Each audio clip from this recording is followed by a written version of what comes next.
तर अवैध वाळू उपसा आणि राखे संदर्भात पंकजा मुंडेंची बैठक। पर्यावरण मंत्री पंकजा मुंडेंची आज बीडमध्ये ही बैठक होणार आहे। परळी थर्मलच्या राखेच्या वाहतुकीमुळे होणाऱ्या प्रदूषणाबाबत आढावा घेतला जाईल, तर अवैध वाळू आणि गौण खनिज उत्खननासंदर्भात देखील आढावा घेतला जाणार आहे। अधिक अपडेट आपण घेणार आहोत आमचे प्रतिनिधी विनायक डावरुंग यांच्याकडून। विनायक, काय अधिक माहिती बैठकी संदर्भात?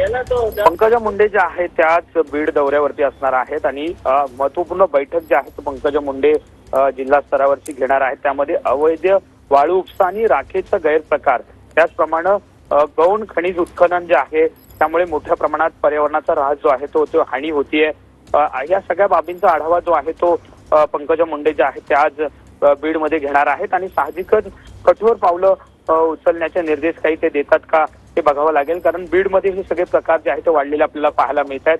वाळू उपसा असेल किंवा राखेचा प्रकार असेल, हे सगळे प्रकार वाढले आहेत। मोठ्या प्रमाणात पर्यावरणाची हानी सुद्धा होतीये आणि प्रदूषण जे आहे ते वाढत आहे आणि त्यामुळे पर्यावरण मंत्री म्हणून संपूर्ण आढावा जो आहे तो पंकजा मुंडे आज बीडमध्ये घेणार आहेत। नक्कीच विनायक, धन्यवाद या सविस्तर माहितीसाठी।